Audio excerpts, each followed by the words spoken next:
Bismillahirrahmanirrahim. Assalamualaikum warahmatullahi wabarakatuh. Alhamdulillahirabbil alamin. Alhamdulillahi ala nikmatil iman. Alhamdulillahi ala nikmatil ihsan.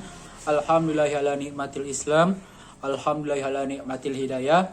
Asyhadu an la ilaha illallah, asyhadu anna Muhammadar Rasulullah. Allahumma shalli ala sayyidina Muhammad wa ala ali sayyidina Muhammad.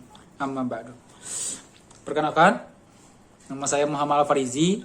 Saya mahasiswa semester pertama program studi Pendidikan Agama Islam Universitas Muhammadiyah Profesor Dr. Hamka tahun ajaran 2020-2021. Jadi di sini saya akan menjelaskan sedikit tentang hukum tajwid yang ada di Al-Qur'an. Di antaranya ada gunnah, idgham bi gunnah, ada ikhfa, ada iklab, ada ikhfa syafawi, dan terakhir ada idgham mithlain atau idgham mimi. Nah, gitu ya. Jadi penjelasan pertama itu tentang gunnah. Gunnah itu artinya Arti gunnah itu menyertakan suara sengau saat melafazkan kalimat dalam ayat-ayat Al-Qur'an dengan kadar lamanya 2-3 rakaat. Maksudnya menyertakan suara sengau itu apa? Ketika ketemu nun atau mat atau nun atau mim yang bertasdid nun sama mati aja, nun sama mim aja yang ketemu, maka suara yang dikeluarkan adalah suara sengau. Jadi kayak suara hidung ya. Langsung aja ke contohnya, itu Quran surah Al-Adiyat ayat 11 yang berbunyi, A'udzubillahi minasyaitonirrajim, Bismillahirrahmanirrahim. Inna rabbahum bihim. Jadi inna rabbahum bihim itu ya. Atau contoh yang kedua datang dalam surat At-Takasur ayat 6 yang berbunyi la tarawunnal jahim itu ya. Hanya itu datang dalam surat Al-Qur'an ayat 8 yang berbunyi wa amma man khaffat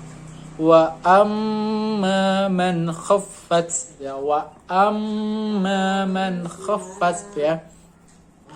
Selanjutnya yaitu hukum idgham bi gunnah. Nah, hukum idgham bi gunnah ini adalah tajwid dasar biasanya. Hukum tajwid dasar yang biasanya diajarkan di TPA ataupun tempat-tempat pengajian gitu ya. Biasanya anak-anak yang baru masuk untuk belajar membaca Al-Qur'an itu diajarkan juga untuk belajar ilmu tajwid. Langsung aja arti idgham bil gunnah sendiri artinya ketika nun mati atau tanwin bertemu dengan huruf ya, waw, mim nun. Ada 4. Ya, waw, mim nun.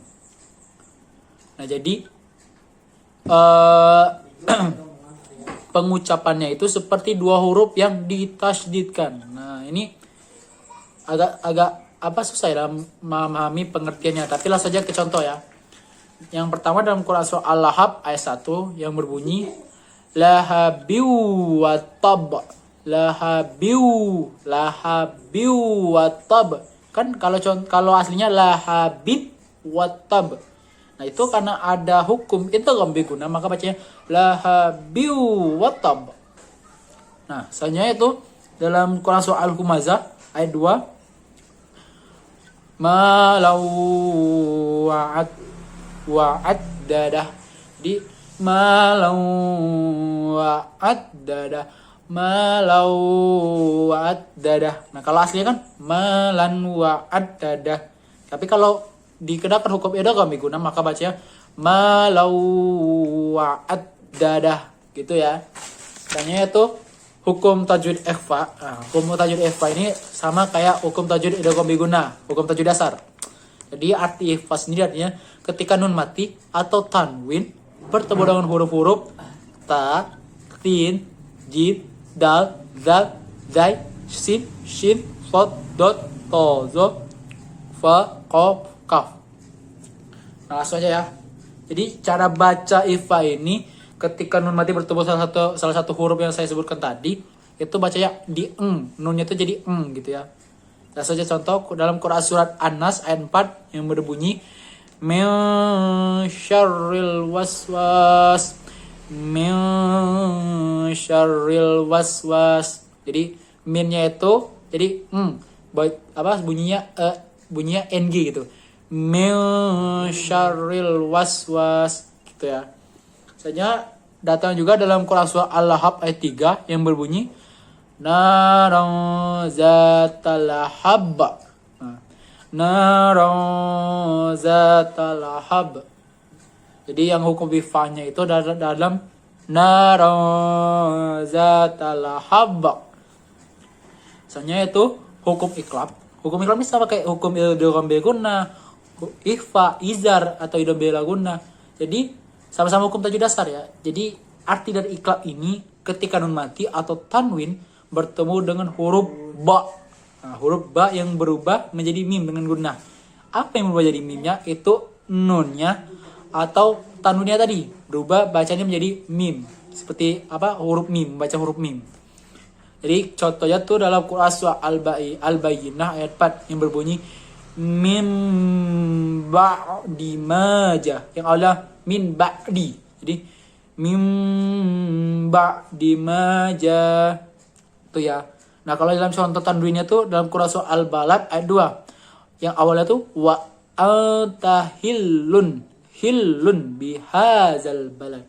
Tapi kalau terkena hukum iklab bacanya wa antahillum bihazal balad ya. Misalnya yaitu ikhfa syafawi. Nah, ikhfa syafawi ini berbeda dengan yang iklab, ikhfa atau idgham beguna. Ini artinya ikhfa syafawi ini artinya ketika mim mati bertemu dengan ba. Nah, ini cuma huruf ba, maka pengucapan mimnya itu tanpa samar dengan guna. Jadi bacanya kayak guna gitu ya. Contohnya dalam Quran surah Al-Fil ayat 4 yang berbunyi tarmihim bihijaratim. Tarmihim bihijaratim. Tarmihim bihijaratim. Kalau suara guna tuh dari hidung ya keluarnya. Kayak sengah-sengah gitu, kayak bukan jelas tarmihim. Kalau guna tuh tarmihim bihijaratin gitu. Caranya ada juga contohnya dalam Quran surah Al-Adiyat ayat 11 yang berbunyi Inna rabbahum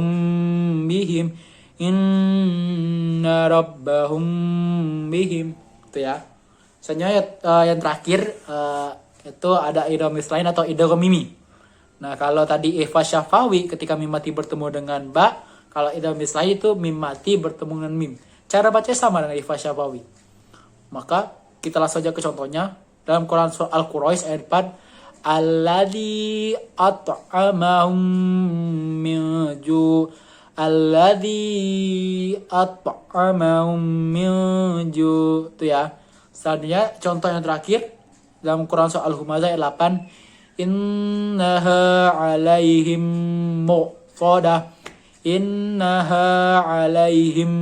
muqsadah Mungkin itu saja penjelasan dari saya. Lebih dan kurang mohon maaf. Kekurangan adalah punya saya, namun kesempurnaan hanyalah Allah yang memilikinya.